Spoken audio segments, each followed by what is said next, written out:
Alors dans cette première partie, on va définir ce que c'est qu'une fonction, même si vous l'avez déjà un petit peu vu l'année dernière. Donc on va mettre grand 1, fonction et représentation graphique, et on va commencer avec une définition, qui est la définition de la fonction. Alors il n'existe pas de définition vraiment simple, je vais essayer de clarifier ça du mieux possible. Alors, pour essayer de vous expliquer ce que c'est qu'une fonction, on va dire que c'est un procédé qui permet, à partir d'un nombre de départ, d'obtenir un unique nombre d'arrivées. On y reviendra sur ce unique là, mais il est important. Donc on a un nombre de départ et on obtient un nombre d'arrivées, c'est ça une fonction. Tous les nombres de départ, l'ensemble des nombres de départ, c'est ce qu'on appelle l'ensemble de définition de la fonction. Il sera noté souvent avec un D comme définition.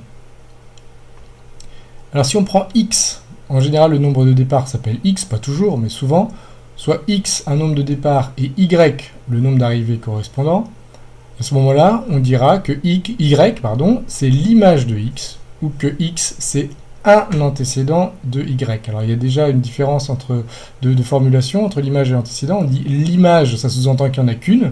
Bah oui, c'est normal, puisque c'est le nombre d'arrivées. Et on a dit dans la définition qu'on pouvait obtenir un seul nombre d'arrivées, un unique nombre d'arrivées. Par contre, on dira que x est un antécédent, parce qu'il peut y en avoir plusieurs. Je vais vous expliquer ça juste après. Si f est une fonction, parce que les fonctions seront très souvent notées f, on note y égale f de x. Je vous ai écrit la prononciation, on lit f de x, l'image de x par f. Donc en général, le f de x, c'est la même chose que le y, c'est l'image.